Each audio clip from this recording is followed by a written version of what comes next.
तासन तास breaking news दाखवणाऱ्या पैसे कमावू इलेक्ट्रॉनिक्स मीडियानो, अहो जरा फिरवा की तुमचे कॅमेरे उसाच्या पातेती, हाडं घोटणाऱ्या थंडी, ऊस तोडणाऱ्या आया बहिणींकडे. दाखवा या जगाला जगाच्या पोशिंद्याचं होणारं शोषण आणि काळ्या बाजारात विकलं जाणारं आमचं राशन. दाखवा एकदा शेतकऱ्याच्या मुलांच्या तुटलेल्या पाट्या आणि हरवलेली पुस्तकं नांगरलेल्या शेतात.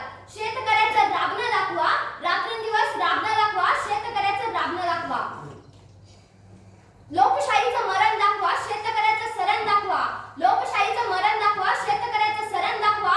भ्रष्टाचाराचं पुरण दाखवा आणि मग पुन्हा एकदा हातात माईक घेऊन हा देश कृषी प्रधान देश आहे असं पुन्हा एकदा म्हणून दाखवा, असं पुन्हा एकदा म्हणून दाखवा. याच विषंगानं तुमच्या समोर उभी आहे. नमस्कार, मी कुमारी वैष्णवी रामदास टाकळकर, श्री दत्त माध्यमिक व उच्च माध्यमिक विद्यालय पिंपरखेडची विद्यार्थिनी. आज अण्णासाहेब आवटे राज्यस्तरीय वक्तृत्व स्पर्धेत विषय मांडते शेतकऱ्याची व्यथा. न बिरला न बाटा, न बाटा न टाटा, न बिरला न बाटा, न बाटा न टाटा. आणि खऱ्या अर्थाने शेतकरी हाच समाजाचा बायोडाटा, हाच समाजाचा बायोडाटा.